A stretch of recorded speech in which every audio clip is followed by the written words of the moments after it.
Peter Michaels. Patrick Bateman. What's going on? A new episode of The Road, The Stage, number 28. Or so you say. I know. I keep track of these things. All right, we'll see. Somebody's keeping score, and it's me. Yeah, keeping score of all your friggin' baseball. There's no more baseball to keep score of, so just move When's on. the hat come off? When do you replace it with an Oilers hat? It does not come off. Okay. It'll, yeah. The fandom has definitely crossed the threshold of, I'll wear an Oiler thing once in a while, but You're done with hockey. I'm kind of done with hockey, and it's That's fair. it's like 5 months until pitchers and catchers report. Well, congrats to your team on their big win. They did. They did have a bit. They got one big one. Okay, so today was a great day. We don't want to talk about more. It's a record-breaking season, 107 wins, never been done by the team before. I didn't ask, did I? Okay, so how are the Leafs? Great, actually. Pretty good so far. On that subject, though, I will thank you for Zach Hyman. Yeah, I that must hurt talk about that. Seeing him, yeah. I didn't honestly. I didn't know much about him as a player, but he was on After Hours the other night. Last night? Last night. Yeah, I watched that. What a great dude. He's just a good guy. He's very charitable. Yeah. He writes and illustrates kids' books, I believe. Yeah, and has a esports business on. I mean, he did with the Leafs. He's a great player, great person. He wanted to make money. All right. Well, I can't blame him. And he's playing with McDavid, right? Yeah, can't blame him. All right. So we had a great day today. It is the eve before municipal elections all across this province. That's right. But whatever. And we had, a good friend of yours, right? Yes. Looking very forward to this chat. And who is it? Shane Connery Volk. Very nice. We've already had his bandmate / drummer from One Bad Son on, Kurt Dahl. That's episode 5, I think. You can go check that out now. And Shane joined us in studio at Communal Creative Studios in Red Deer. And very similar to KD as well, who's got the entertainment lawyer thing on the side of One Bad Son. Lawyer drummer, yeah. Shane's no different with an unbelievable career drawer, illustrator. We'll get into exactly what that's called in just a little bit, and acting. And I will say that this is the first time we've ever recorded a podcast intro where the guest is watching us do it. So, but you're being very truthful. Are we doing a good job? The man, the myth, the legend. So yeah, get ready for this chat. It was fantastic. And what else? I don't know. Big shout out to our friends at Go Services Inc., Tourism Red Deer, Sawback, Bose Barn Stage, and Sawback Brewing. And please follow The Road to Stage. Subscribe to the YouTube channel, which should we talk about that real quick? Are we doing that? Huh? What are people subscribing to on YouTube this Wednesday? Are they looking for the Bose Barn Stage YouTube channel, or is it going to be the Communal Creative Studios YouTube? I was under the assumption that was happening effective immediately. The secret is out. Now it has to be done. You guys are on a timeline. Subscribe to the YouTube channel wherever you may find it. Let's talk to Shane. Thanks for coming up, man. This is but our second in-studio interview, so it's a real pleasure. It's exciting to be face-to-face. Yeah, it's good to be here. This is super cool in here. Yeah. It's pretty sweet. I mean, you've been in here already, yeah? I've been here many times. Okay. Now, a couple things. First of all, we've been waiting to chat with you for a long time, but we kind of pushed it off because we really wanted to get you in the studio. Appreciate it. And two more things. Bit of a conflict of interest here. You guys are buddies. How is that a conflict of good interest? Context. So you never know. I'm just going to sit back and let you ask the questions. But also, I'm super excited about this because this is, correct me if I'm wrong, Pete, but this is the first time we're getting another part of a band that we've already interviewed, right? That would be a first. We've already talked to your OBS drummer, Kurt Dahl, KD, a while back. And he had pretty good things to say about you. KD always has great things to say. He's a natural entertainer, that guy. Like it's fun to just listen to him talk. So I'll try not to contradict every story. That's okay. I'm sure we remember things slightly differently. We need a little bit of difference. So thanks for joining us, man. I do love that. So we had he was at home in his living room, and I love that he had a picture of John Lennon and Yoko in behind him, which was one of the last photos ever taken. And if we had have probably been in your studio and home, we would have seen like a Johnny Cash. You got Johnny Cash picture hanging in the background. Yeah. Throwing out the finger or what? No, this is actually I got it as a gift, and it's like a pencil drawing. So it's just like him with the guitar and like his face looming large over the background. But if you zoom out, then you get like comic book stuff. I got an Army of Darkness poster there, and like it's a mix of like comic book and rock and roll stuff in that room. Is Cash your guy? I love Cash. Yeah. Yeah. Always have? Like, is that something you were like born into or? No, like I was like a rock guy from day one. Like as soon as I hit like my teen years, it was all, that was exactly like right when Nirvana, PJ, Soundgarden especially. And actually my biggest one I would say would be AIC. Like when I heard Lane Staley for the first time, I'm like, holy shit, that's it. Can I swear? No, Fuck yeah. It's too late now. Yes, you can. So I was a hardcore rock guy kind of from day one. And then when I got into OBS, it was just a time in my life, especially through Kirk, because he's such a music guy and he's like got all this, like all the Who stuff, and like he's like a big like Captain Beefheart guy, like all these guys like I wasn't really exposed to, and somehow I don't know, I bought, actually I remember what it was. I got my first turntable, like I was getting some vinyl, and I picked up Live at Folsom Prison. And it was just like one of those moments of like I was still young enough to not get it, like who Johnny Cash is, but like you don't get it. It's like you didn't grow up with the Beatles, and you don't just immediately like get it when you're 12 years old. Yeah. And all of a sudden you're like, oh, holy shit. And I heard that record and it was like, holy shit, it's fucking unreal. And so it just sort of opened up a whole new thing, which is where a lot of my solo shit comes from, is that kind of, something that was outside 90s. And do you feel like, rock. So you grew up on the farm outside of Saskatoon. Did you feel like maybe secluded from a lot of that stuff? Like, I didn't feel secluded, okay, Pete. Yeah, it's yeah. Growing up on a farm in the 90s, like right, pre-internet. Yeah, you're like, you had 2 TV channels.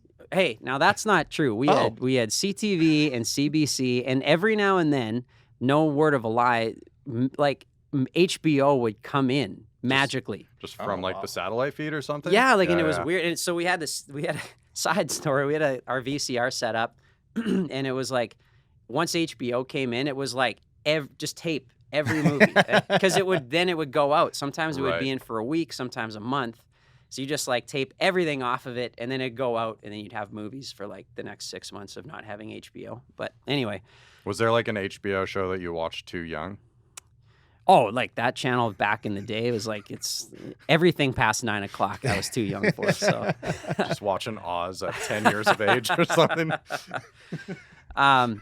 But no, music was the same, right? So I was kind of limited to like what my bros were buying. Like my oldest brother had like what the hell was it called? The mail-in. It was like the mail-in Columbia House. Yeah.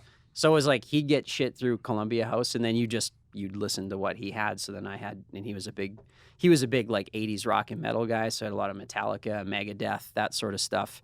So that was kind of my start with that.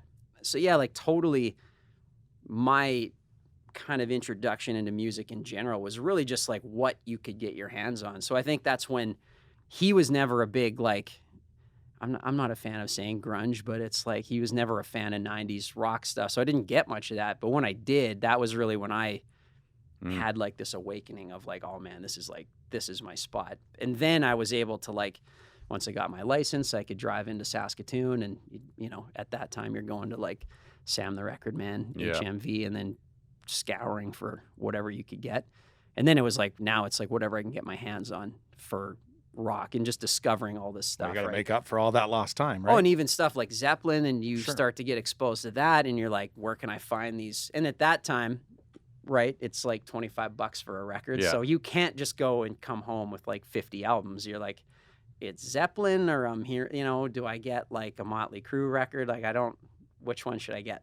Which and one, Pete? Which one? Yeah, no one was giving me guidance at the time either. Back in the day, I would have said Motley Crue, but obviously now that answer's changed a little bit over the course of time. Are you still collecting records? Is that something you focus on? I mean, I don't know if I was about to say, I hate to say it, but like I stream lots of stuff. Though vinyl, I'm kind of like, I do this thing where if I discover something, or if it's something I really want, I'll buy it on vinyl. Yeah. And that's where I'll have you know, I don't have a lot of use for CDs. I just don't, you know, if we're driving and stuff. It's Well, I think this year is the first year that vinyl sales will surpass CD sales since the late 80s. Like, it's crazy, you know. And honestly, I know that it's still a thing. I mean, I love our fans, for people that are like, I still buy your CDs, because honestly, we'll still make more off a CD than a, you know, whatever, like 200 streams aren't gonna give me the kind of money that one CD sale will give. But it's like, it's 2021. Like, that's the world right now, right? So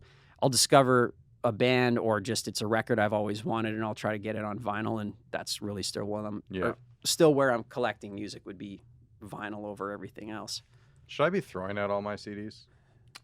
You know, I can't. And the reason why, and because, was it last week that Facebook and Instagram went down? Yeah. There was that big, like, at some point, if the streaming services go down, I would cry. Okay, let me so remind. I still have them all there. Pete, let me remind you of something. How many people back in the day had their like CD collection stolen, though, right? So it's like, there can always be something that takes your shit away. For sure. So it's like, you know.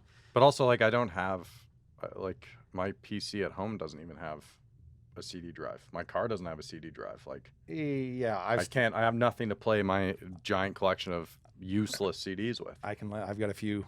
So again, being as paranoid as I am, in a closet at home, no word of a lie, I think I've got at least 6 CD decks lined up there, just in case you never. Is that paranoid? Just in case of the apocalypse. The apocalypse happens. Like back in the day, people were building bomb shelters and putting cans of food. You're just like stacking I'm storing CDs my up. music so that I've got. You're a different type and honestly, of doomsday I prepper. haven't thrown any of my cassettes. I've got every. Still got cassettes. I've Well, still those are got coming every back. cassette I've owned from when I was a kid. Every CD. Cassettes are back. Vinyl. You're fine. Yeah. Oh yeah, totally. There's a band I talked to recently that's planning on putting their album on cassette, right?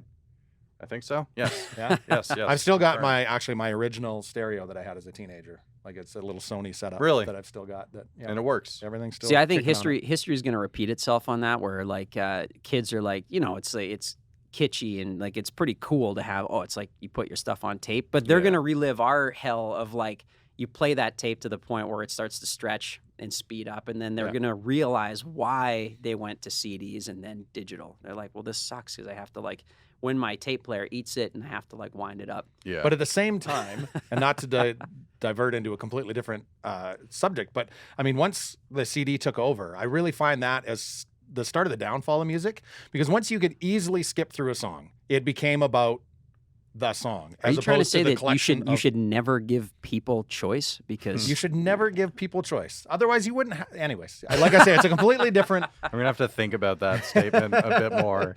Well, you will be forced to listen to every song that band put out. But you could skip songs on vinyl. But it was more difficult, right? Because again, you had to walk over there. And you had to find the exact spot to drop the needle. Cassettes, you had to fast forward, stop, play. Nope, got to fast forward a little bit more. Went too far, got to rewind. But CDs come along, and it's blip. I can just go to the song that I love. And I find that music fandom kind of started to die a little bit with the advent of the CD, because you didn't like so many bands that I grew up listening. You get that Zeppelin album. And you listen to every song on that Zeppelin album. But if Zeppelin came out today and they had a big hit song, you'd know that big hit song, and you wouldn't. Well, you know, one thing I will say that, it's a super interesting conversation, because I don't really know where I fall on it, because I'm like, well, you should have the choice. Like a lot of bands put out a lot of filler back in the day, because you knew, well, somebody's going to buy that new Motley Crue record, whether or not they knew it was any good. So if they could put 2 good songs on, and the rest is good. Start to finish. I'm glad you used them as an example. I picked the wrong band. But you know what? But bands could do that, right? And it's like, well, now you're really now taking advantage. I mean, it's just the thing. Everyone knows about filler in music, where you're like, you get your singles and the rest doesn't matter. But now you're abusing your fans, because you know they're going to pay $25 to get the thing, and you don't really give a shit about the 8 songs that you put no time into. But I guess, like, wouldn't those bands, like, wouldn't the cream rise to the top? Like, if you're constantly putting out albums with filler, you're not going to have much of a career. Not if there's a good single. Not if there's a good single. I don't think. I just think that there is a huge group of people that just don't give a shit about a full album listen. 100%. Right? Like. Well, and I mean, did they ever? Because honestly, exactly. my thought is, like, back in the day. Well, once again with Johnny Cash and those guys, it was singles, right? Single, B-side. You go on the road, you put out your single, put out the B-side with it, and you would just like you'd like tour, record, and just it was all singles until the album kind of took over, and it was sort of contingent on the medium, which was vinyl, because now you could put those songs on a record and people would give it a chance and listen to it.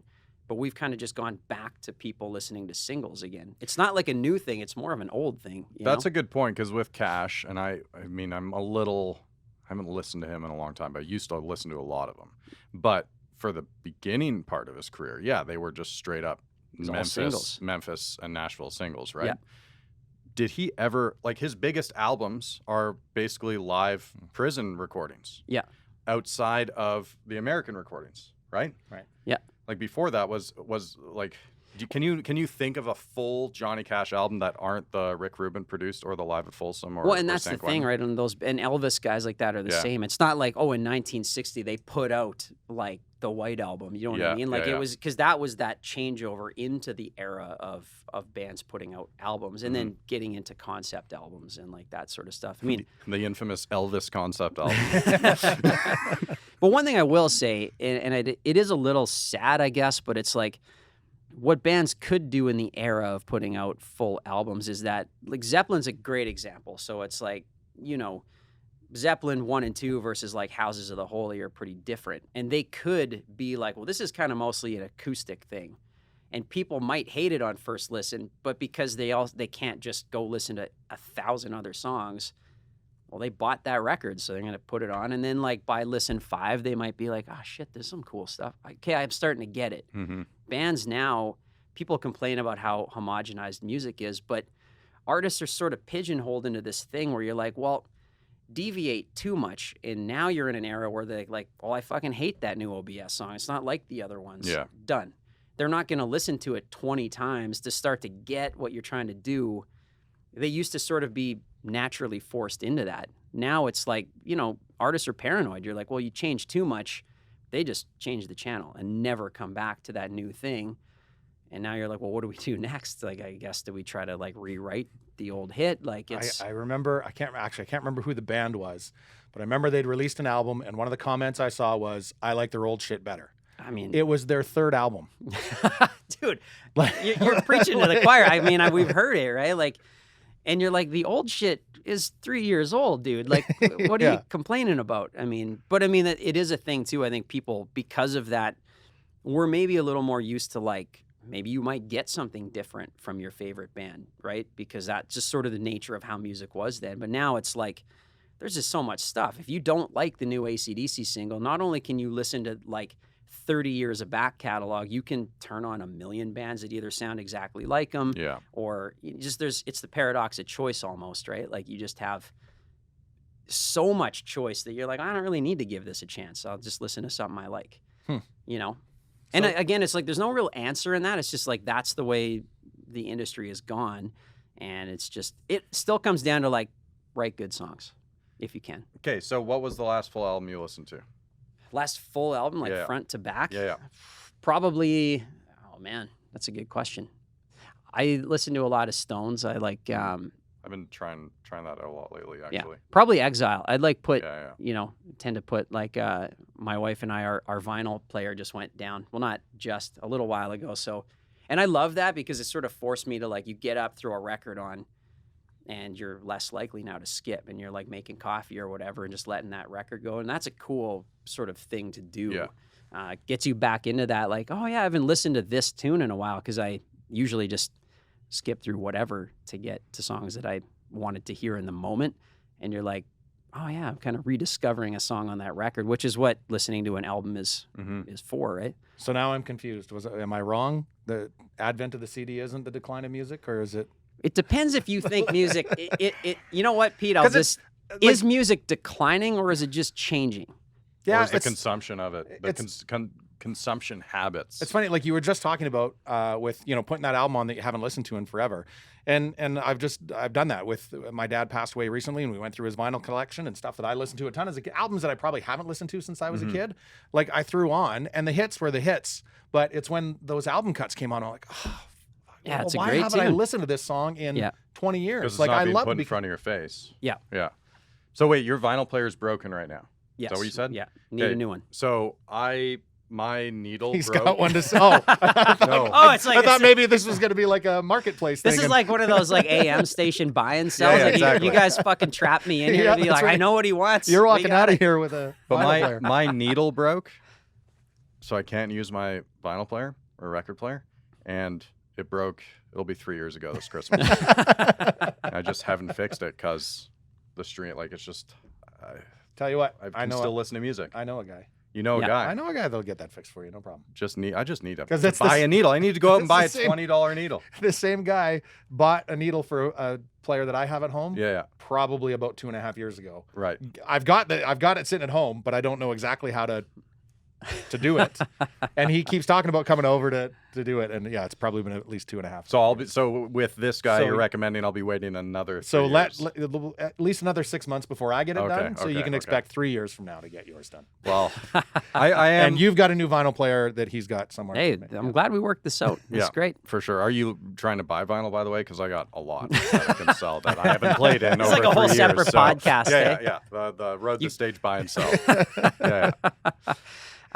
No, man, I love this conversation though, because it's like we're also like we're a victim of our own biases, right? Like what we think is like how music should be consumed is based on how we, especially in your formative years, you're like, yeah, that's how I remember getting music. And you have a special connection. Talk to a kid who was 14 in 2005 and they're remembering this whole other thing from when they were a kid. So it's like we're also just sort of stuck in this like, yeah, that's kind of like it comes with all these warm memories and shit too. Was it better? I don't know. I think great music's great music. I think one thing that will never change is the feeling of like hearing a new song that just blows you away and you're like, holy shit, like who is this? What is this? Or it's a band that you've loved for years. Mm-hmm. They put out a new song that just like, you're like, wow, that's, I need to like listen to that 50 times or get the record or whatever that thing never goes away. And I think that's, as a writer, both like, again, OBS and solo, it's like, that's like, you hope somebody has a response like that to a song you put out. It's just like all the talk about how you should listen or digital versus this and that. None of it matters as much as like that feeling of like connecting to a song and just, I mean, that's just an indescribable feeling. And that's why we're all doing this whole thing. And that's why we're in bands and like, that's the feeling that never changes for any generation ever and never will. Somebody hears whatever song from whatever genre and it just speaks to them.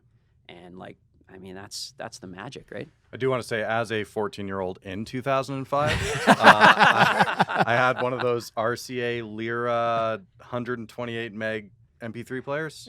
Yeah. You know what I'm talking about? Dude, I had the Lyra. Yeah. Yeah. It was like blue, like a weird blue color. Yeah, I had the red one. Okay, but like, you're so limited with space. Like, I didn't have the money to buy an iPod for myself at that point. So you're limited to a device that I think you could maybe get 15 songs on it. Yeah.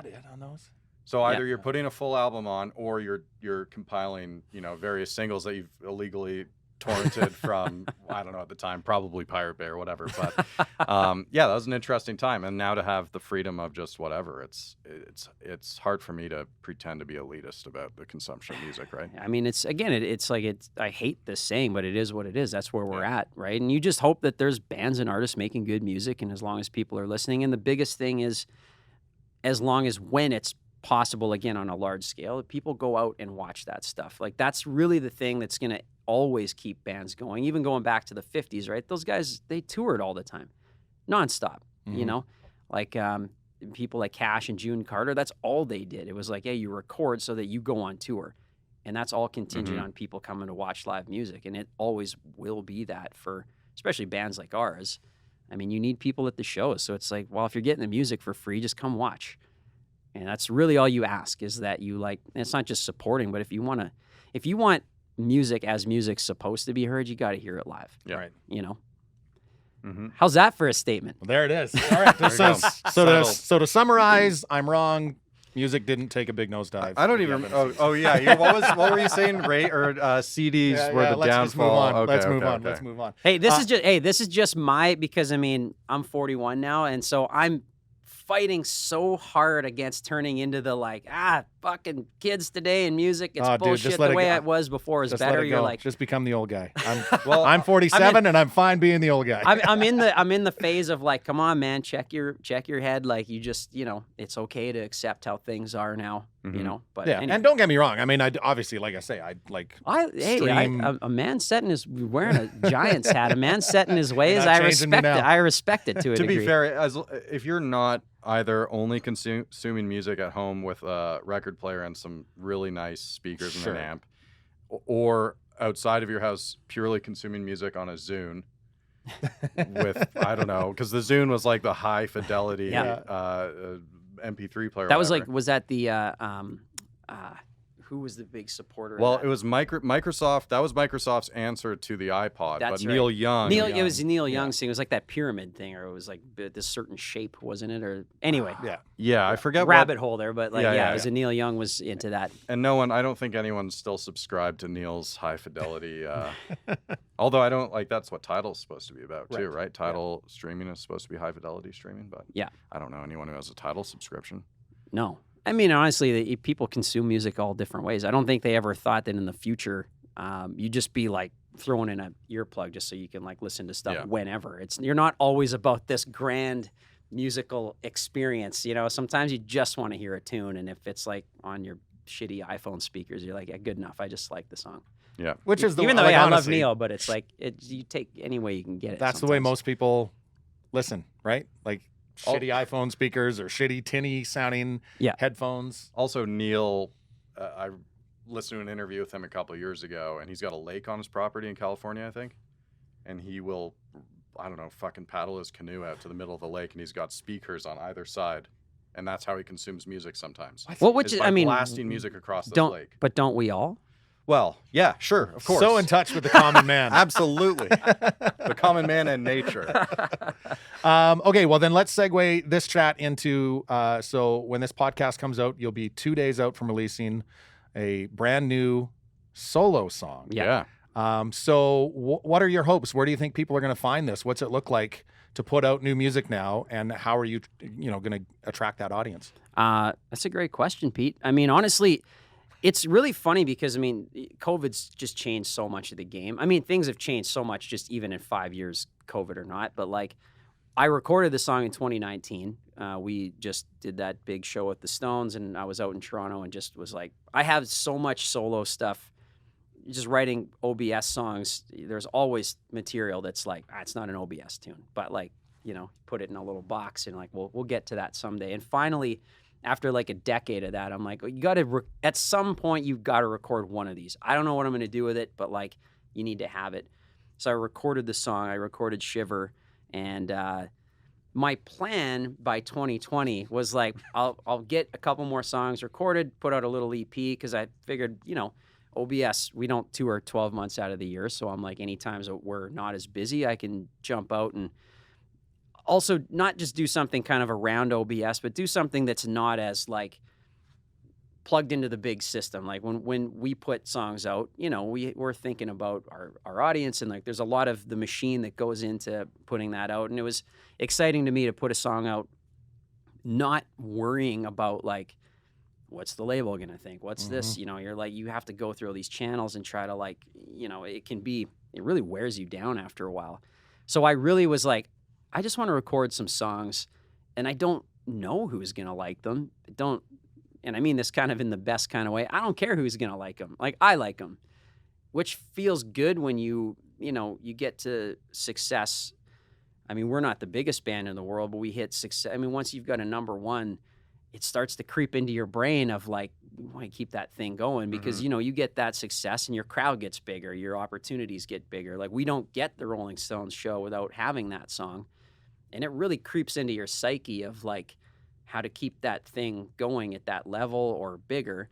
So my motivation, honestly, to hopefully answer part of your question, is that I just want to put it out because I like the song and it made me feel a certain way. And like I was really disconnected after the Made in the Name record, just kind of the way, I mean, after at that point, like 16 years on the road, just burning out and having, we worked our asses off to get where we got. And it was just a period of absolute creative burnout, for a lot of reasons. And so this song was a way to just be like, this isn't for the radio. This is not for the label. This is not for the fans. This is not for anybody but me to try to like come back into contact with what that thing is that like made me want to write music in the first place, you know? So it was a really cool conduit to like rediscover some, you know, my creativity and where it came from initially. So yeah, I think putting it out is just to be, it's honestly like, maybe it sounds super selfish, but it's mostly for me.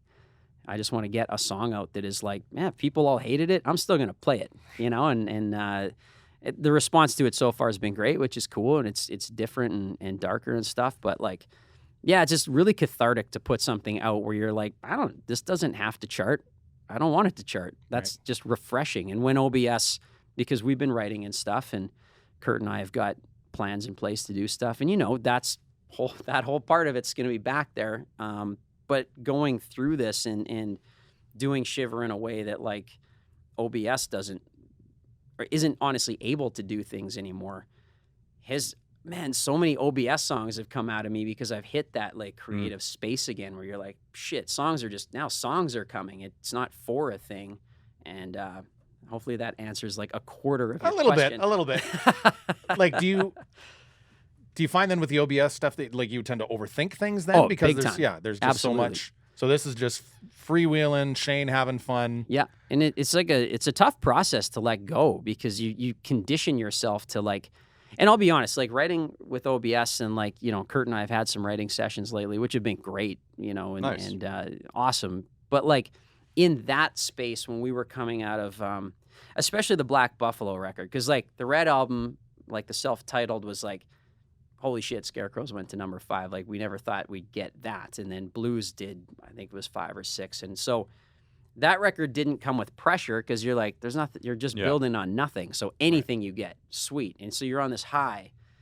And then Black Buffalo came out and you're not thinking like, we need to recreate the success of the last record. You're like, we need to like amp it up. Like, we want to like keep pushing the thing forward. So you're kind of in this headspace of like, it's really creative and you're like, let's like get better stuff. And so we hit a really good stride with Black Buffalo. And then, you know, Satellite went to number 5 and we did better tours and we got like Def Leppard and all that stuff. And so by the time Made in the Name came around, we started, I know I did anyway, I can't speak for KD, but like I started to get this thing of now it started to creep in like, we can't do worse than that. Do you know what I mean? Like now it wasn't this like, you know, this wide-eyed kid being like, let's fucking write rock and roll and like tour and do crazy shit. Now you're like, oh man, if this record doesn't, because now we peaked at number 5 twice. If it doesn't do better than that, what if it does worse than that? And now you start to get in this weird headspace of like, you're not writing for the creative joy. Yeah. And we had really good ideas. Raging Bull was one of the first ideas we wrote after Black Buffalo, and that was probably the best writing experience. One of the best writing experiences I think we had built up to achieving a song that could maybe chart higher than 5. But I know I sunk into this thing of like, man, like we got to go bigger. And I found that now you're worried about shit. And it's like money's involved because of course you start hitting this level, more money's coming in. And I mean, you don't have to work as much on the outside and all those things. And man, that shit crushes your creativity. So by the time that record is over, you're just like, I don't know what I'm doing anymore. It's not fun. The shows are fun, like we're having fun there, but like the rest of this shit is just like work. It's like, but so how can you, because you aren't the first band to go through that. No. But do you think, can you learn from other bands, or is it just something that you have to realize that, because almost everybody's done it, where you're trying to outdo yourself and you're working harder and harder and harder and harder, and eventually it's going to get to a breaking point where you get to where you were with a solo project. Yeah. Where you're like, fuck it, I like this. I'm putting like, do you have to learn it the hard way?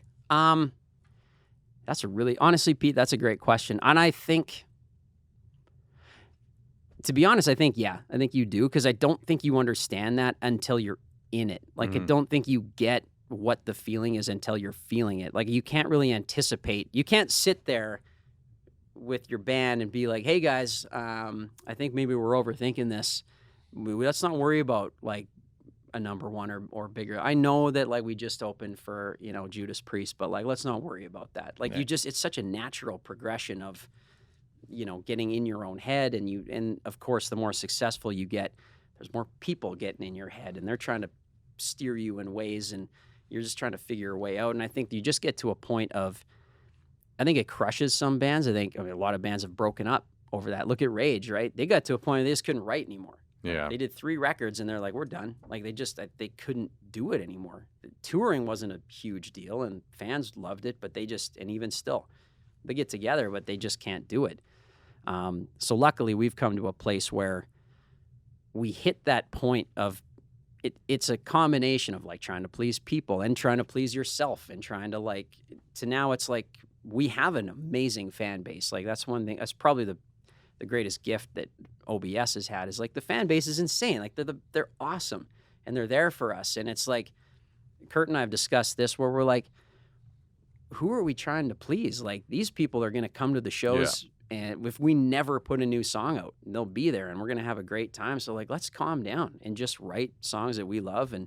But to answer your question, I think you do kind of have to go through it and taste some level of that success to know that that's just a dangerous drug, success is, right? Like it is. You get it and you're like, oh, holy shit. Remember how playing to 10 people every night was awful? Like playing to packed houses every night's a little better. And now you're like, you kind of want to keep it going, Pete and I have talked about it before, about the bands that spend however much time, countless hours, years, whatever, working on that first thing that they ever put out. Then that finds success because you've put so much energy into it. And then you're just expected to turn that same thing or better around in half of the time. You're talking about the sophomore curse? Exactly.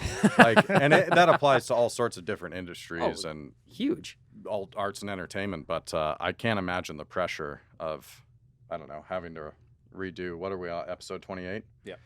It's over now. Fucking done. Honestly, you're not wrong there. Yeah, there was a lot of those first few episodes to make sure that everything is just, perfect and blows up and does all the. But you're right. I think we both, probably around like episode 2.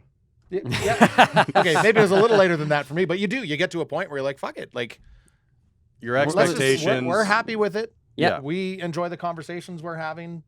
But I can't imagine what it's like to put so much energy, effort, emotion, whatever it is, into something for a completely different reason than why you might do it again afterwards. Yeah, totally, man. And you're right, because the first stuff is like it's kind of all born out of love and excitement, and you're just like, when we started, the first time I stepped on stage, because I was like doing acting and stuff before I got into singing, and I was always drawing and stuff.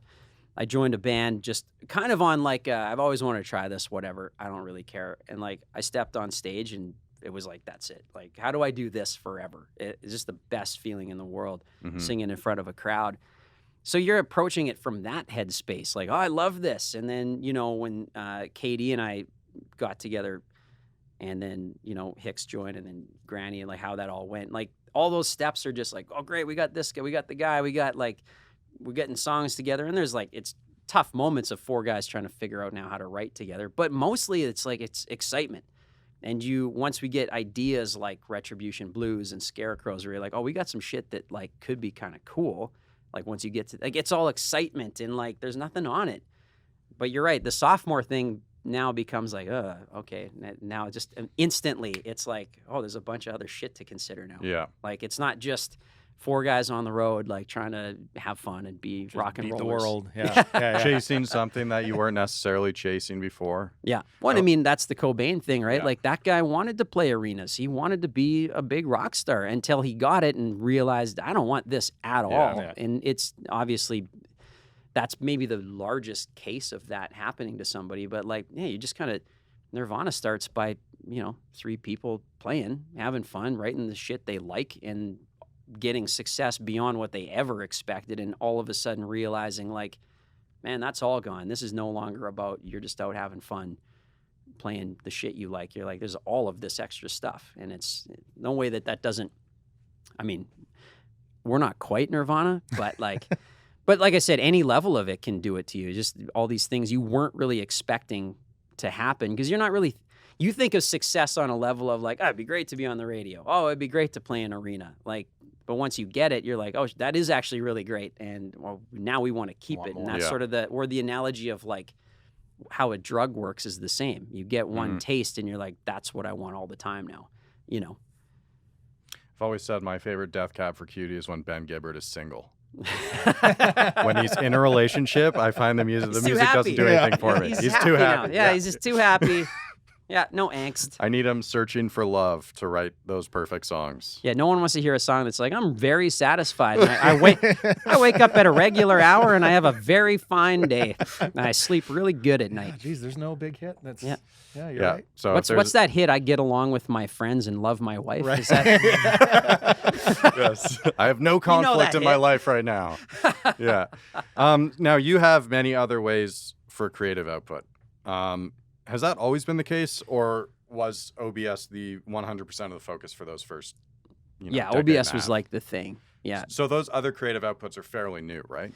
Well, I always drew, so like drawing was like kind of my number one thing. Like I was always the kid. You hear so many comic book artists are like they're the kid in the class doodling all the time. And if there was like a project that came up and they needed somebody to draw something, well, you're drawing it. Like I was that kid, and I always wanted to draw comics, honestly, and when I was like in my teens and early 20s, like comic art is you're locked in a room by yourself. You know, my wife will tell you like sometimes 20 hours a day, like for real, it's a grind. And I also wanted to act because I love theater and I love film and stuff. And I love the immediacy of it. Like it was nice to like drawing's great. You do a picture and you show your parents and they're like, oh, you're so talented. And you have this really nice moment, but then it's over. Whereas anything live is like, man, you're getting this immediate feedback as you're performing. You're like, they're giving it back. And that's just like, I mean, that changed my life just doing theater to start. And as I said, then moving into music, it's that to like the nth degree. So I put those other things on the back burner. And I mean, I've been designing OBS t-shirts and stuff for years, and that's cool. Boys have always been cool. And I always love when bands are doing their own art and stuff. I just like that. I like all the in-house stuff. But yeah, like we totally, as you do in your early 20s, you're like, it's the band or life. Like, no, there's no wives, there's no job. Like what? Like I was quitting jobs. We go on tour, and I tell my bosses plural, because I had a lot of jobs. It was like, we're going on tour for 2 weeks. So you're either going to give me 2 weeks off and I come back, or I quit and just never come back. Yeah. So it's your choice. But, you put that on yourself. And I think you have to in the beginning. How often did it work out where a boss would be like, what's the ratio? Yeah. How many jobs had to be quit? Yeah, there was a few quit jobs. Yeah. I had one. It was like just a shitty boss, but they were always okay bringing me back. Probably because he was a shit boss and lost a lot of employees. Yeah. So I was like, okay, whatever. Turnaround was too high. Yeah. Too lazy to hire again. So they just kept welcoming me back whenever I'd come back. But and even with relationships, I mean, I think when we started, that is a headspace to be in if you want to, like, especially in rock and roll, like there's no easy path to success. Like the only true path is like you're going to write shit, you're going to go on tour for a long time and play for nobody for a long, like you really are going to like, we knew that there was going to be a grind. And as I'd played in a band before that they weren't ready for touring. Like we did one show in Alberta and they were like, oh, this is too far from Sask. And we broke up after one show in Edmonton. But they were, the guitar player was married and I was like 21 at the time. And I just immediately saw this like, oh shit, like trying to integrate a family into a band. And the guitar player was just like, oh, I can't handle this. Like I was away from home for a night. Holy shit. And it was like, so when OBS started, it was just like, it's so hard to find people that are like, do you want to do this for real? Because just understand that, like, I don't know what it's all about yet, but I know it's a grind. And you're just trying to find people that are like, if you find people that are like you, that are like, I will literally like do anything to make this happen, anything. If I got to quit jobs, break up with my girlfriend, anything. And you're like, hey, these are the people to be in business with. And I think you need it in the beginning. But once you establish, and where we are now, like Kurt and I are very happy with our personal lives, and we've found this balance, and you can balance. But I think in the early years you can't. There's just you have to say yes to everything. Full commitment. Yeah, because now we've got an audience, and we can really tailor our touring and stuff around our families, and like that's really the dream. But yeah, when you're 20, it's like you gotta like be ready to do the thing nonstop. And so to answer your question, yeah, like it was just like once OBS started and we made the choice of like it's like the ride or die mentality, right? All my other stuff kind of went on the back burner. Would you, like, if you were on the road, would you like, are you still drawing through all those years, or did it just kind of got put away? No, because I mean, I really I sunk into songwriting and my voice too, because I mean, as most probably rock singers, you're like, I'll sing, watch me go, and then like I don't know how to sing, and I don't sing in key, but like I will run around the stage for an hour and entertain the shit out of you, you know. So like once we really got serious, and especially after the 2 like independent records and we got signed, it was like, man, you got to like work on your voice. You've got to like all the things like to be, now you're trying to hit this professional level. And so I really kind of, everything went to the wayside and I focused on singing, started playing more guitar and just songwriting stuff. And so it's really been only in the last like 2 or 3 years that I really got back into art. And started to do some acting again. So, and for context, you're now a published comic book illustrator. What's the term? Yeah. Comic book artist, drawer is a colloquial term. Okay. I'm starting my. I'm gonna be doing these live YouTube shows called The Midnight Drawer, where I draw pictures and talk about shit at midnight. Midnight somewhere. Well, I mean, I find myself like, I mean, again, my wife will tell you, Dana will tell you, like, it's like I'm drawing till 4 a.m. sometimes. Yeah. So, you know, and it's like everybody wants to do these, you know, podcasts and stuff where you're like, you're trying to get the most audience you can. And I'm like, no, I kind of want to talk to the people that would actually be up at midnight or 1 or 2 in the morning. And that's fun. So I'm going to start doing that. But I think, so I did a 5-issue series for a company in Florida, Mad Cave Studios. This series called Nottingham. So that's I'm the drawer for Nottingham. So yeah, I did all the art in that, and it blew up in the U.S. It was like one of the highest selling indie books of 2021. So, which I don't know much about the comic book world at all, but what I do know is that people can get very I don't want to use the word obsessive, but I'm going to. But with those actual, like the manufacturers or the companies, the publishing houses, that part of it seems very interesting to me. Dude, I'm learning stuff about. I mean, there's big parallels between the music industry, like the film world, and comic books. It's all entertainment, and they mirror each other. Though there are differences, like comic books. I have discovered this whole thing about like the collector's market that has just blown my mind, because there's like this whole collector's boom going on right now, and Nottingham, for some reason, got some kind of like, and I mean this legitimately. I'm not being like well, I don't know why people like it so much. It's whatever.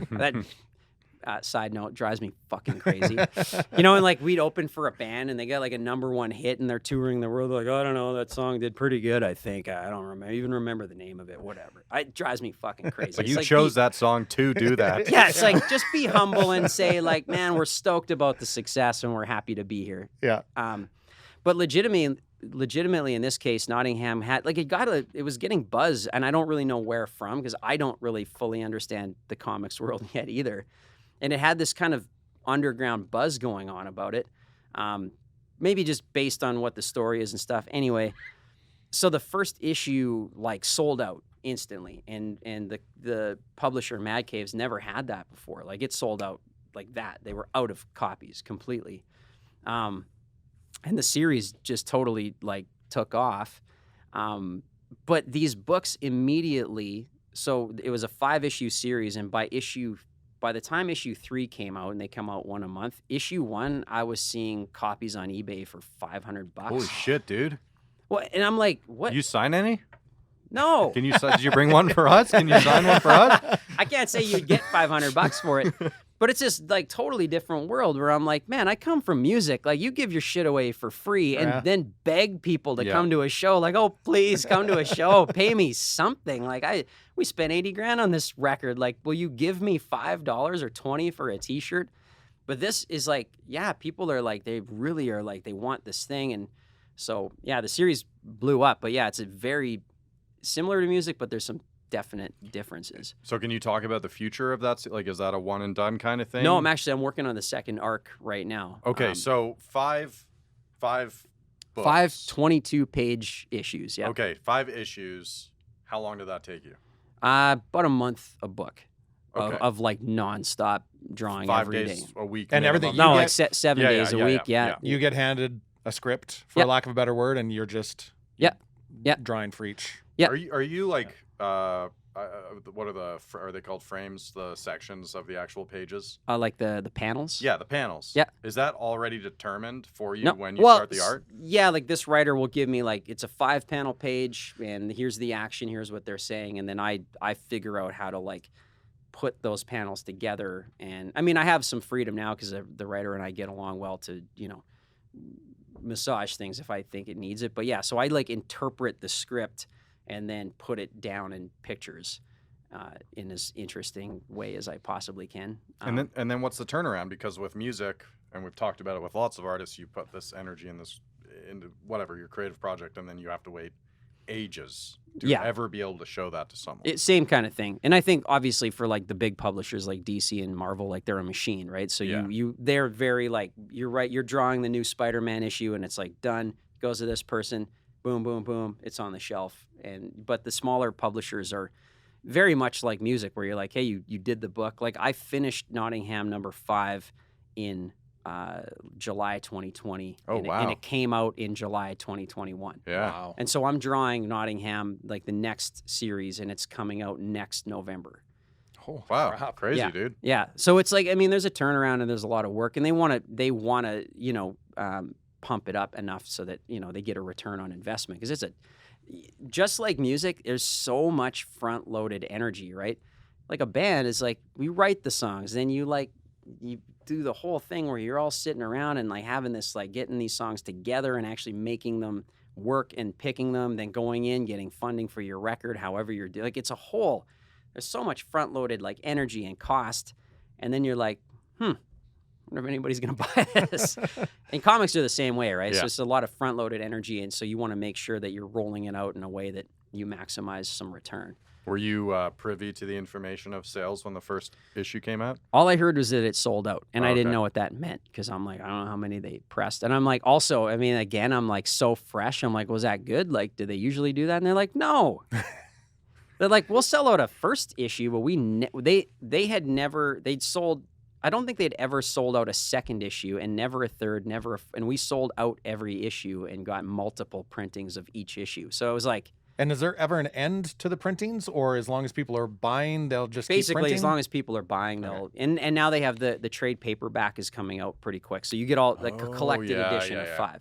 Yeah, so I mean, it's like any industry. If money's there, they will print shit until you're sick of it, and like you know, it's like the Marvel movies. Like they will make them until like when the money is gone, then they'll stop. Until then, you'll get that shit till the end of time. Will you do anything different or additional for those combined books, the pressings? No, I mean I don't really have a say in that. Yeah. So it's like you're kind of plugged into the machine of that they're making those choices. And I got a few years ago, my buddy convinced me to buy a bunch of those Preacher graphic novels. Oh yeah, great series. Yeah, I mean, yeah, it's fucked It's up. it's good. Venice's Madman. But yeah, I was always blown away by it because I was obviously buying them, the actual collections, not when they were releasing 10 years ago or whenever it was. Yeah. I was always blown away by those little extra I love that bonus stuff. content at the end of every issue in the book. And I didn't know if that was content that was involved with those single pressings or releases or printings or whatever. Yeah, usually. No, it's usually just like the special edition stuff, and they'll include because then it's like, oh, you already bought the book, but this one comes with one extra picture. Yeah, and you need it, and it's full page. But on that, I did a comic to go along with Shiver, actually to go along with the Shiver video. So I mean, it's been cool because now I can integrate comic art into music, and I want to be doing that. I'm like using my solo stuff as sort of it's like really a cool test phase for what might work for OBS too, and then going forward on solo stuff because putting all those worlds together is so cool and giving people like multimedia ways to, so you can listen to the song, you can watch the video, there's a comic book that comes with it. I just want to give people as much just cool shit as I can, you know? I can only think of one band that's really done that somewhat successfully, and that's Coheed. Oh, Aha does comic books? You're talking about the comic book video. the comic book video. Oh, yes, sorry, oh, the comic okay. book video, marrying the comics and the. But yeah, like the I'll just shut up and go back to Coheed Cambria records, the first 4 records at least are all based on the same concept that was all put out in graphic novels. Yeah. And I know Lights, she has, okay. illustrates her own comics and stuff and has done pretty good with it. So there's definitely, I mean, I think like those worlds go together. Tons It really sounds like it, yeah. Well, I know a ton of artists that are just like me where they're like, well, I kind of like do music. Like music's the thing that kind of took off, but like I draw or I write. And so because of where we are in 2021 and the amount of like, I'm not sure how to put this, but like these mediums are all coming together. Like in comic books, everybody wants their book to go to Netflix or HBO. Like everybody is like, will this, they're picking books based on if they could sell it to, and then music comes into that too, because you're like, well, can we get like our songs into this thing? So they're really all coming together in these ways. That's really interesting. So it's a cool time for that because there's so many ways to put together kind of very separate things, and I'm trying to experiment with it. Whether or not it works in every way I try to do it, I won't know until it comes out, but like just cool to try stuff and see like, would you want a comic book based on the video? I just kind of neat, I think. Yeah. Is there any discussion to connect Nottingham with like some sort of NFT? Not as far as I know. Have you thought about it? No, like, I mean, and again, that wouldn't be on me. Like the publisher would do it, but it's and that's an interesting conversation because it's, you know, where that all goes. I mean, it looks like it keeps going up, but I mean, who knows if that falls out the bottom at some point too? I don't know at this point. It's still fresh enough, but I still barely know what the fuck it is. But something you'd keep an eye on though. Yeah, I mean, you have to kind of keep an eye on that, right? Every band at this point has got to be thinking about that when they're like discussing merch or marketing or something. But I think even especially just for like some of the drawings and some of the one-off stuff to have that as an NFT. Yeah. I mean, I'm doing all my stuff traditionally now, so like I can actually sell you like the actual page of art, which I think is irreplaceable personally. Like, is that what you do like all the time? I did the first series all digital, so that's all digital stuff. But now I'm doing it all pen and ink. Why the change? Like, well, 2 reasons. First, you can sell pen and ink stuff. Right. Not everybody even gets what an NFT is. Right. So, but a lot of artists now are doing like, they're trying to sell like the quote unquote original of a digital drawing because there is no original. It's like, it's in the computer. There's nothing to look at. But I like the idea of like having somebody be able to have like in their hands. And there's some like, again, I think it's why vinyl is just such a thing still. There's just something about like you can hold it. And like, especially with art, you see where the artist screwed up and where they like smudged ink and shit. And you're like, you see all the imperfections. And in a world where we're like, there's just such an obsession with perfection now and everything being so clean and so like, I just love seeing like, that's what art is. It's messy and it came out of somebody's head and they did it with their hands. And it's like, I love that stuff. So also there's just things you can do with traditional tools you can't do in a computer for my style of art. Like I use a bunch of weird tools and it's just cool because sometimes the ink does something you didn't expect and you're like, oh shit, that looks cool. And then you just leave it. There's no control Z. Yeah. And also like if you make a line on a computer screen, it's perfect every time. Like there's no room for you to spill ink and be like, hey, that looks sweet. I'm leaving it, you know? And again, I love the correlation and overlap between that world and the music world because music's the exact same. That's why we go see live music. I want to hear little imperfections. Yeah, I want to hear. He begs bands to fuck up. Just fuck up, please. Just give me the opportunity. Is that why you miss OBS so much? Yeah, that's exactly it. Hey, I know that note wasn't supposed to. Yeah. Shane, you fucked up a lyric again. Yeah, that's a song by song thing. I should do like a drinking game where Shane forgets the lyrics and you have to fuck everyone to be drunk by the 3rd song.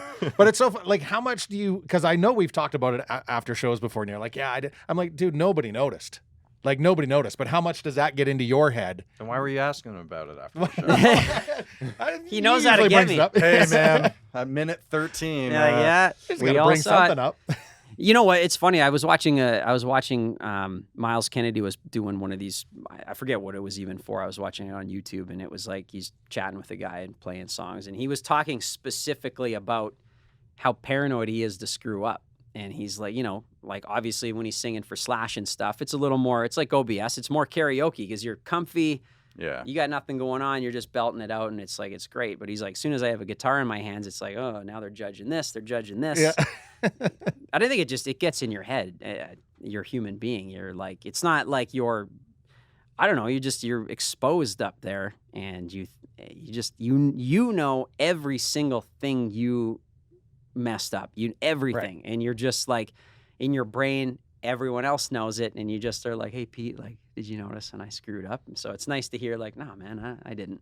Even if you're lying to me, I appreciate I'll always it. say, "Yeah, you did," but nobody else noticed, Shane. I was the only one. Can we make this guy uncomfortable for a minute? Okay. Oh, You God. down? Okay, 2 things. Is he as bad at golf as he says he is? Yeah. Pete He says he's pretty bad. Pete is a man who enjoys the game at his own pace. Oh, okay. So like a lot of like, okay, just pick the ball up, Pete. Like we got to move, that kind of stuff, or Every now and then, Yeah. But I'll say this: you never really get choked at yourself, and I appreciate that because you're like you legitimately have fun playing I golf. don't care. It's just I like being out and good company and beers and sunshine is legit.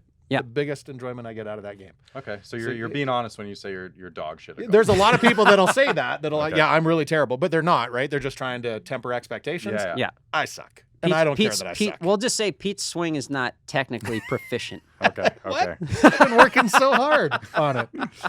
Also, it's not a joke, and I've mentioned it around people and to Pete before, and I think I brought it up during Kurt's episode. This guy will never ever accept, but in my opinion, from my experience here in Red Deer and in Red Deer Radio, I think, in my opinion, that this guy maybe deserves a little credit for helping boost some band's presence in the city. Nope. You don't think so? Not even a little.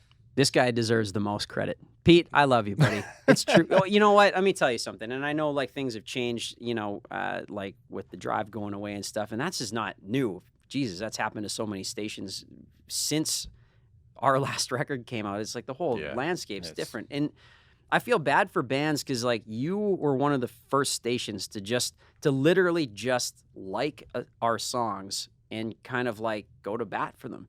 And it was like, and no one does that shit. Like no one does that stuff. I mean, our home station did and it was cool because they're our home station and they did similar things where they started playing our stuff, even though like nowhere else in the country is playing it. But you were, I don't even want to say one of you might have been the first place outside of Saskatoon to just be like, I like, not the station likes these guys. Like I like these guys because you came out to Olds and watched that terrible show there. That was a great show. Well, I mean, How many times did they fuck up? yeah. Well, I didn't know him as well then, so that was a perfect show in my books. But it was cool, man, because you came out. And like program directors don't come to shows. Trust me, in the music industry, like industry people don't go watch live music by and large. Like I always feel bad for bands that are going to like North by Northeast and all these places, and they're like, oh my God, like it's our shot. We're going to Toronto, and they think like program directors are there, and like media people are there, and you get to your gig, and they're like, oh no, like that. Those people will go to like the gig they have to go to that's like the main headliner, and they'll be there for 20 minutes. They're not staying to the end, and people are just immediately crushed. But you came to our show before we ever had anything, and like, man, you're an anomaly, Pete. But I've said at the end, like, and I've said it to you before, at the end of the day, I have fuck all to do with it. It's the songs, right? It's the good. It's all just. All right, he's like an eel. He's slippery. You can't catch him. Am I being like, I didn't even really, I didn't mean to release that song, but whatever. It's a big Saying hit. this fucking same rehearsed line for fucking 6 years that I've known him. You know what? The easiest way to put it is like you're a pure music lover, which is why I think we've always loved just chatting to you and like and also like. What was going on, especially like around the time of the Red Album and Black Buffalo in Red Deer and with you specifically, and when Bose was firing up and all these, like, it was a time where like, and this was one of the few towns, and it's not just us, but like so many bands were like, you could go to Red Deer, even if you weren't being spun there, and probably talk to the station people, Pete specifically, and you would actually pump shows that were in town. And that's always like, it's always baffled me about radio, where it's like there is such a disconnect between what's you hear on air and what's going on in the city. You're like, wouldn't you want it all to be working together, where you're like, oh, hey, OBS is in town. Even if you're not spinning them right now, is it really going to hurt to play Raging Bull once? Right. Talk to the band and be like, oh, they're down at this place tonight. But it's like, no. Like, no. Like, they just don't work together. And I think you created an environment where the live music scene and what was happening on rock radio was like, it was together. And people, I think, knew that. And it was super cool, man. Very rare. And it was a little old school, but if I go back to the reason why I wanted to get into radio is I was a music fan, and I, loved influencing. Yeah. But you didn't get into radio so that somebody out of Vancouver was telling you what to play, and I thought that was every radio guy's dream. Well, I mean, the dream is shifted and transitioned through different things. The game has changed. Hey, there's a fine line between dream and nightmare. We have talked and joked several times about just buying an AM transmitter and plunking it somewhere in the middle of Saskatchewan. And you kicked off this interview by saying you were fully prepared in your own home for that moment. When there's no other form of media, and you need to do it yourself. The only radio station left in the world is based on Pete Michaels' CD collection that he hoarded in some Molly bomb Crew twice shelter. an hour. White Buffalo, rest of the way. Listeners, too. And people are like, why are there still commercials? It's the apocalypse. I gotta make some money. money. Hey, man, somebody's got to pay the bills. Going back to that old show, which it's the Road the Stage, so we want to talk a little bit about some touring. A couple of things I remember a lot about that night was that I think you had played the Rebels game. Yeah, they did. Oh, I did I did the anthem that night. Yeah, and we to just everyone's absolute, like, they loved it. I've never had such a great response. We played like 2 songs I think it was like before the game. Just before, yeah. Might have Like been a say, slightly older crowd. Where the beer garden is? Yeah. Is that where it Yeah, was? it's Here's a great different there idea. now, Stick a rock band behind like the oldest section in the rink and then play it as loud as humanly possible, because that's going to go down. Just fine. Just goes down like fine wine. So one of the things I remember about that night was the drive to Olds after the game. It was foggy as shit. Like, the driving conditions were absolutely terrible, which I want to get into in just a second with driving conditions. But the other thing I remember about that night, and you brought it up a little earlier with, your voice and learning to do what. Do you remember the first question I ever asked of you? No. God. It's one of those. I have one of the. So, like, remember when you wrote yesterday? Wasn't that great? Like, I feel like it was one of those moments for me. But I'm like, man, how do you plan on singing like that every night? And you were nice about it and you answered, but it was like the dumbest possible question you could ask a guy. You wake up in the middle of the night, you think about that? Still, like, that's Pete, 9 years ago? The very first show I ever played in my entire life with my first band, we did like some open mic thing. Very first show ever, this lady comes up to me, and, I'm not a great singer yet, but I'm screaming my ass off and, performing my ass off, because I've always been blessed with this like Cornelian register. It's just in there. And so I'm screaming away, and she comes up and she's like, that was a great show, but if you sing like that, you will lose your voice in 2 years. And I was like, fuck you. Just watch me go. It's like total like 20-year-old kid, just like, no. Yeah. And it never went away. So I've been asked that many times. So don't feel bad. Oh, I feel like I'm like, what a dumb question. But you have done some like work, right? You were saying before, like, have you taken lessons or? I took I was doing some musical theater, and I got a bunch of vocal training, and then I've never been. Cornell's one of my favorite singers, and he's notoriously pitchy, which always kind of made me feel good about myself. And like when you're singing in that kind of high register and performing, like, I don't just typically stand at the mic and just sing. Like, it's rock, so you're into it. And even like listening back to like Freddie Mercury's stuff, like, he's given it and his voice gives out sometimes, and it's like, so I like try to work on like building as much strength in it as I can, because as you get tired and you're screaming those notes, especially on tour, and like we've played like 7 shows in a row, I mean, you're gonna just your voice is not gonna be as strong, right? And so I've definitely worked on it. And have you ever tried that numbing stuff? No. You know what it's like? I think it's like a spray. Oh, it's like, I've seen people do that.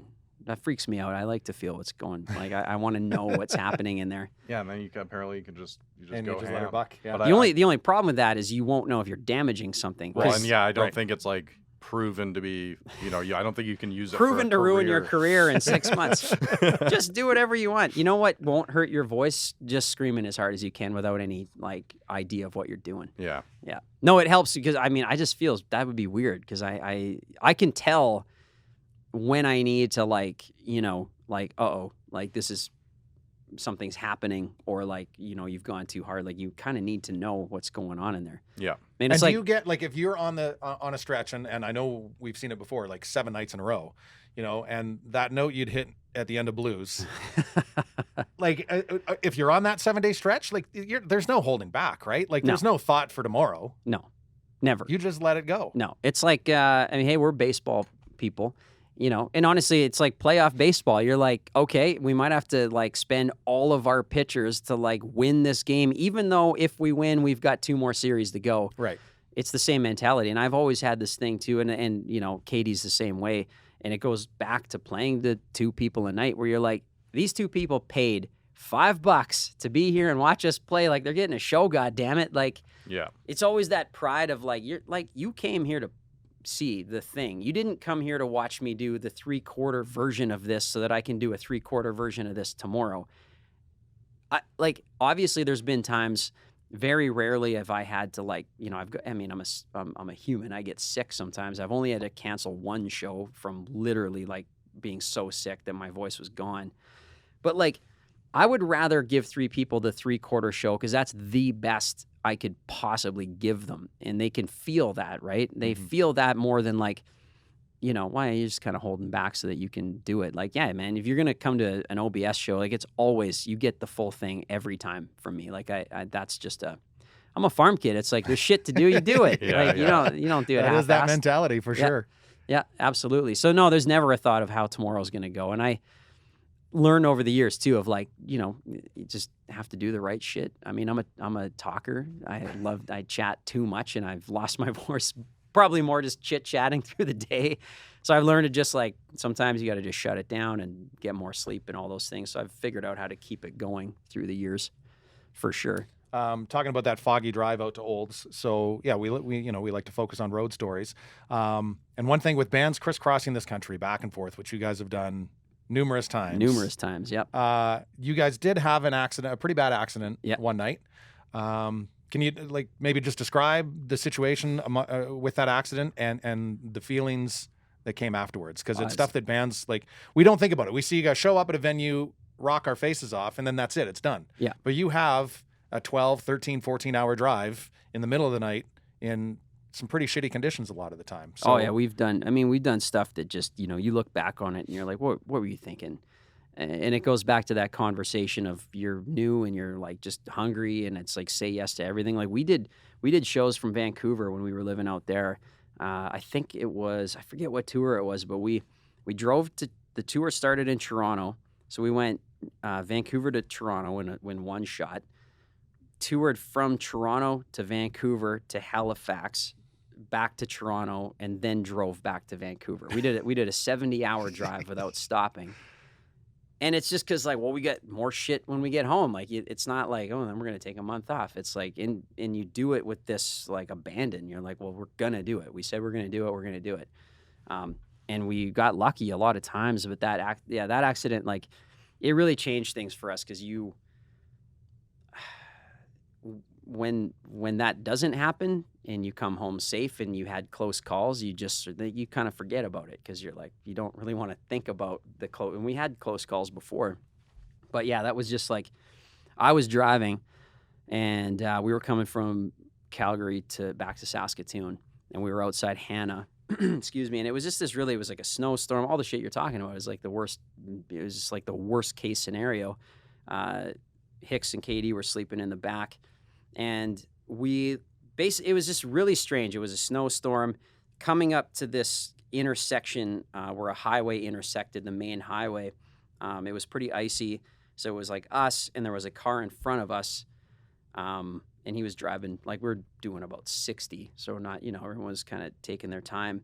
And then there was a vehicle in the distance in front of him and they were parked on the side of the road with their flashers on.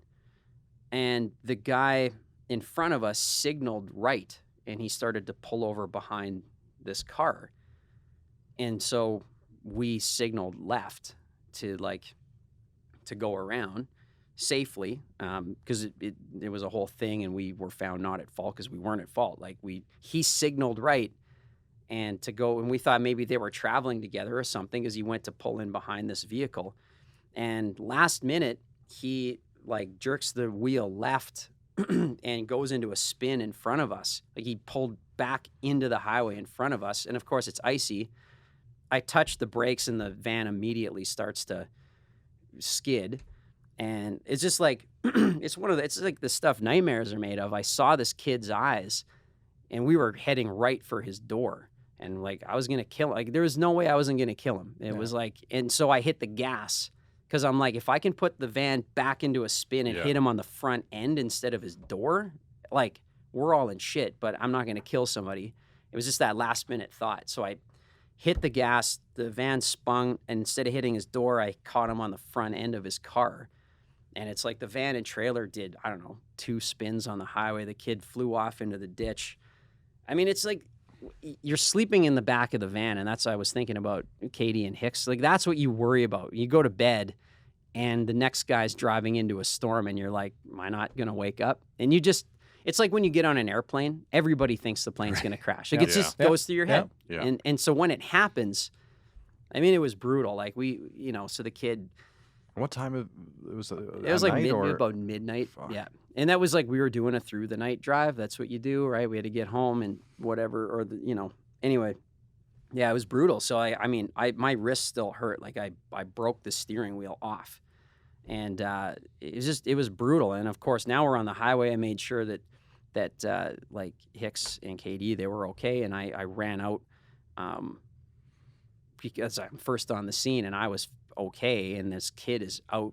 I'm like, am I going to see a dead kid here now? Because he was out cold, and so me and this lady ran up and revived him, and it was just a nightmare. Wow. It was just like an absolute, but it changed everything. And when we finally got back, it was like, we need to change what we're doing. Like, it's enough of this. Like, we've got families, we're married. Like, fuck it. Like, what? When you're 20 and you're hungry and you're an idiot when you're a kid. Like, you do things you shouldn't do. You don't think of the consequences or the limits. Yeah. And now we're like, man, we're in our 30s. Like, we're beyond this now. And we're not, and that was kind of a moment of like, we are no longer booking shit that's going to like put our lives in danger. Yeah. There's nothing, as much as I love everything I do, there's nothing worth killing yourself, your best friends, whoever else. And I mean, strangers. Yeah. Well, and honestly, the crazy thing, it was the same. I think it was a day after the Humboldt crash. Holy shit, really? Yeah, and I know that around that time, I think, is when the Wild were on tour in the States, and there was a fatal crash. Not them, but the band they were touring with. There was one of the band members died. So it was just this. It was almost like, those moments where you're just like, man, if you're not taking note right now, like, enough of this already. So we all were just like, okay, from now on, we're just gonna make sure we're booking stuff that's like we can be safe and get home, because there's nothing more important than getting home to your people, right? So yeah, man, it was the worst. But I mean, you think to yourself, if that hadn't happened and you didn't learn that lesson, who knows, you might have learned it in a much harsher way, right? So, and which has happened, obviously. Well, yeah, I'd hope that other people and bands and creatives in similar situations would learn from that story too, because that sounds fucking terrible. But I'll tell you what the sad thing is it's an industry where you're like, well, if we don't say yes, band B says yes, they come in, they do this great thing, and their career jumps off. And you just like, again, it's like this shit is beat into you where you're like, well, you can't say no, because then somebody else is going to get it. And then it's like, but I mean, we're at the point now where you're like, yeah, great. And then you if you want to do some death-defying shit like that, you're welcome to it. It comes to a point where it's not worth it, right? No, yeah, absolutely. Didn't that happen in radio in Alberta years ago, where like an intern, didn't they have to change the rules of internships because some radio intern was saying yes to everything? Right. That was in Edmonton. That's right. Yes, and they fell asleep on the way home from a station event. 15 or 18-hour day probably, or something like that. That's right. Yeah, that's right. And that's too bad that people have to learn that way. But I mean, we're all human, right? And you don't learn until it happens, and you're like, okay, well, it's time to, now you better learn, or so. Yeah. Crazy, man. Yeah, and I mean, again, like we've had close calls tons of times, and every band you've ever talked to, who's toured as much as we have, has had those things, right? So, I mean, that's just a matter of spending that much time out on the highway. I'm looking forward to the days of autonomous vehicles. Yeah. Or it's like you hop in your George van. Jetson over here. Oh, you're like, where are you heading? It's like go, hit the button to Toronto and you go to sleep and just wake up. I would love that. Yeah, the future musicians are not going to know how good they have it. Yeah. Oh boy, well, that's a terrible story. Well, hey, you know what though, and I got to tell you, like, I'm glad we talked about it because, like, I don't think I've ever really told a full version of that story. And yeah, we've talked about it, and that's kind of why I wanted to ask as well. We've talked about it a little bit here and there, but I wanted to kind of get the full. And honestly, if other bands, you're right. I mean, I hate to say it, but bands only learn by their own experience. But like, I hope a band would hear that and just think twice. It's like, man, if it's a storm like that, fuck it, just stay there. And I mean, I don't know. It's tough. No show is worth the potential disaster that could come from a story like that. 100%. Yeah, absolutely. So, but anyway, I mean, you're also touring in Canada. Shit. Well, that's winter hits here for 8 months. So and that's when the touring happens, right? Like, that's kind of November through February seems to be the busy months for touring. That's because American bands come up and they're like, oh, we'll tour in November, sure, and then they January. Yeah. Whoops. You better have a good fucking way to lighten the mood after that. Well, I don't know if it's a lighten the mood, but I want to like if this will maybe work or maybe not work. But like, would Dana come on? Dana, would you come on? I've got like. It's very rare we get the chance to have some insight from the better half. The much better half. The much better half. And we all love Dana Moore. I know this is like going to throw a loop into production and cameras Kuly's and all that. Kuly's giving you the eyeballs over there. Do you if you could you can share a mic with your husband. If you don't want to do it, you don't have to do it. Hi, Dana. That's it. Hi. She's usually happy to see me, but I think from here on out, I will not be getting hugs anymore. It's okay. You have to talk right into this one, right? Do we sound Kuly? Do we sound okay? Everything's good. We're good. Okay, it's a pretty quick and easy question, but we do we've asked this of a few bands before of what it's like transitioning from road life back to home life, and we get to hear the artist's perspective all the time. But now, from a wife perspective, and as honest as you want to be. But what is the transition like getting one bad son, Shane, home to getting him back into husband, Shane? No mention of Frashgate. Okay. Okay, well, now we have to know what Frashgate is. Yeah. I won't mention Rashgate, but I think it depends on like the length of tour, honestly. Like, and how they're exhausting. So coming back home after the American tour, he was burnt out. So it just takes some time of like recouping. I feel like after coming back from a tour, the farm is usually a great place to go to totally, get yourself grounded and centered again. Yeah. Just being around people all the time and going to go to the middle of nowhere in this place that's really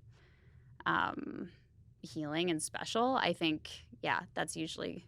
But it's not like, anything bad. It's just really understandable why it's so exhausting. So it's not really like a timeline, but, it's... Like the time where I go from, you're like with zombie Shane until like I become normal again? Yeah. Yeah. Is there a certain, like a specific time frame where that transition takes place? Depends on how grueling the tour was, probably. That's what I mean. Like, it just is totally time dependent. But zombie Shane is not a bad Shane. He's just more like, not talking as much, which is off-putting. Right. Okay. I can only imagine. You're not ripping toilets out of the wall like Johnny Cash? No. Like, are you okay? Are you okay? Are you okay? And it's just like sleep, you just got to get caught up. Yeah. Yeah, and take care of yourself. But this girl's like the most understanding human being ever. And I mean, it makes it so good. I'm incredibly grateful for you, and just being able to come home to somebody who just gets that, and also isn't like, okay, like you just came home from tour, like let's go out, let's party. You're like, she will just be like Not like I'm a huge partier to begin No. with, but But I think some people, it's like you get your person home and they want to, and you feel bad as the musician because you have been doing nothing but going out and like Sure. you said, talking, and now, but your person has been sitting at home doing their thing. Not like you don't do anything, but it's like you miss each other. Well, and now you honestly, wanna, like, doing the work, Yeah. around the house, and like I know even I go away for a few days and different situation a little bit because like kids keep us like really busy. So my wife is completely worn out by the time I get home. But even just getting back into the groove of things, and you're probably like I just traveled. I'm like, no, I'm not doing the dishes. I'm a hello rock star. I'm not doing the dishes. yeah. I mean, I think for us, like we don't have kids, and I think that that's also a different dynamic. Yeah. Like I think about Julia, Kurt's wife, and they have 3 kids, and like that's a different dynamic too, coming back, and she's got other things going on when they're gone than I do, but it's also just such a gift and really energizing to be in someone's sphere when they're doing something that they love. And that fills them up, and that fills you up too. Yeah. So, yeah. Well, and she only she cheers me on, and that's the great thing. It's not like you come home, like I have never come home and Dana's like, well, like it's about time. Like now pay attention.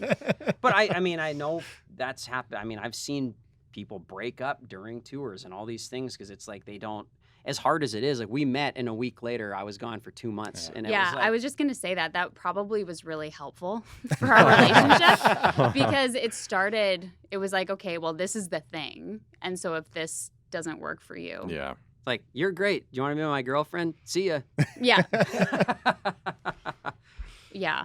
So as hard as the last year and a half has obviously been for lots of people and for music and things like that, it's been really nice to have the time, honestly, like really consistent time. And we're still together. Woohoo. I mean, that was nice. If you guys weren't married, I thought we were maybe getting a proposal on the road right there for a split second. Now you guys are dovetailing into like bachelor territory. Well, this is a That's- whole you other. got a whole Thank other you, thing. Dana. Yeah. Thanks, I babe. had to get her on one way or the other. Well, I think we should probably start wrapping it up. Yeah. What are we at there, Ryan? Have we hit the 3-hour mark yet? Oh man, hey, I apologize, but there's a lot. I mean, you guys, this show is great, and it's just great to chat. And I will say one thing I didn't plug is that Shiver is going to be. It's also the theme song to a new TV show that they filmed in Alberta, which is they're in the process of like shopping that around. So Congrats, man. That's super cool. Thank you so much. Yeah. Yeah. So it's like Pipe Nation. It's called Pipe Nation. It's like all Alberta based. And so anyway, look out for that. I can't wait to talk more about that when there's more like kind of. Well, and to that's, get I mean, into, a testament to you is we're 90 minutes in, and yeah, we haven't talked about any of the acting stuff because you're also pretty active in that world right now as well. And I just appreciate getting to sit and like chat to music people. You guys just love art and music, and it's like this show is great. I love the podcast, and you guys, you ask great questions that I'm sure you've probably wanted to ask on air so many times, but it's like, yeah. Well, and that's, I mean, Thanks, look at it. That's a big thing for us is we just didn't like the 5 minutes that Yeah. you get on radio, right? Tell me about your career in 30 seconds. Yeah. And I often complain because you get so many like, what's the band name? Like, what, and but what do you ask a band to like sum up in a minute interview? So yeah, and you guys ask great questions. This is awesome. Love it. Thanks for making the trip, and feel very lucky that you are our second in-studio guest. Yeah. Who was the first? Gordy Johnson. Yeah, that's not okay. All right. That's pretty good company to I be got a with. Gordy Johnson story for next time. Okay, cool. All right, new single out just about now. Very close. Very close. Very close. And Yeah. everything. So October 22nd. Yeah. Shiver comes out October 22nd. The Video video will out? be out. The video will be out a week later. Okay. And then the comic book will be out when the video drops. So Damn. you'll be able to order that like a digital version through Amazon. And then I have some physical versions, copies that I'll be selling at shows and stuff like that. Where can people follow you? You can follow me, Shane Connery Volk, on Instagram, Twitter, Facebook if you're still kicking around there. I haven't dove into the TikTok world yet. My line is like, I got to leave something for kids to do, right? Like, Yeah. Are you a good dancer? fuck no, dude. Okay, well, I'm like, I would say I'm multi-talented, but that is not a talent. And somebody said to me once, they're like, "Yeah, but you dance around on stage." I'm like, "What I do on stage is not dancing. It's as like rhythmic Just as you can. feeling Like, the it's feeling the moment. like. There's nothing choreographed. I don't have a ton of rhythm. But yeah, you can find me on those socials, and pretty soon the Midnight Drawer is going to be up, and so I'd love people to come in and get into the chat. And honestly, I'm not 100% sure where I'm going with talks and stuff while I'm drawing, so I'm just stoked for people to ask me shit and hang out late at night, have a drink, do some talking. So yeah, you can find me at those spots. Absolutely. Cool, man. Thank you so much. Hey, thank you guys. Thanks, buddy. Cheers. You guys desperately need to get a mic over there. We've talked about like, wasn't there a week where there was a mic over there? I feel like there was a week where we did have one. Brief. That was a great chat. Maybe he just doesn't like being on the show. I don't get it. Perhaps.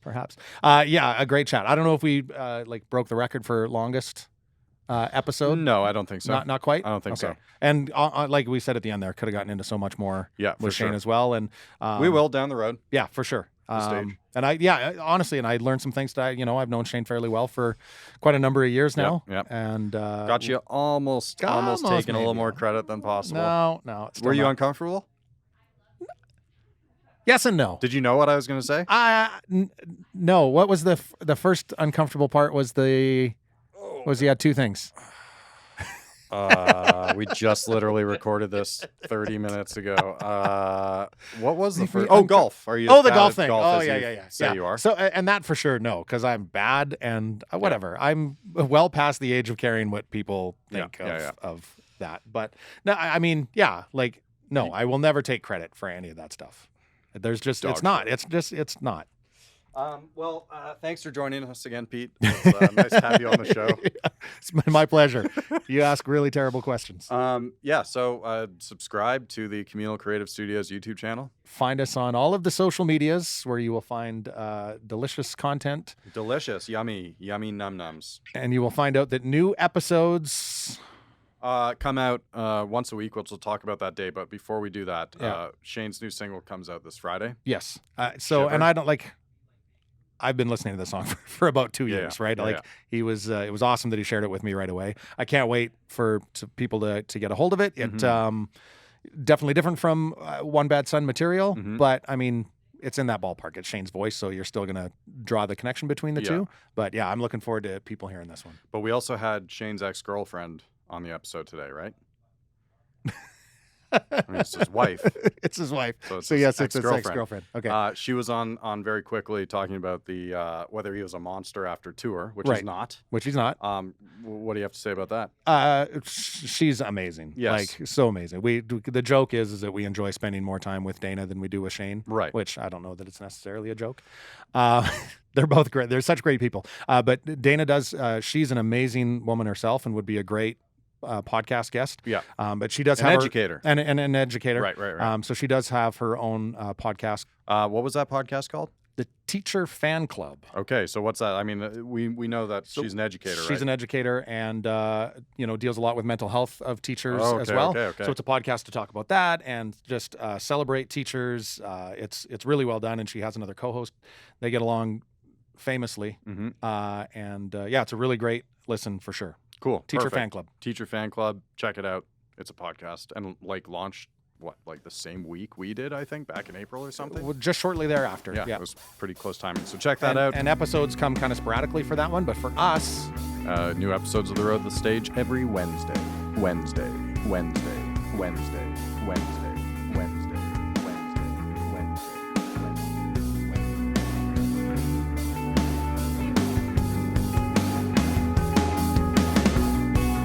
The Road to the Stage is produced by Ryan Kuly and Ryley Surian at the Communal Creative Studios in Red Deer, Alberta, in partnership with Go Services Inc., Sawback Brewing Co., Tourism Red Deer, and Beau's Bar and Stage.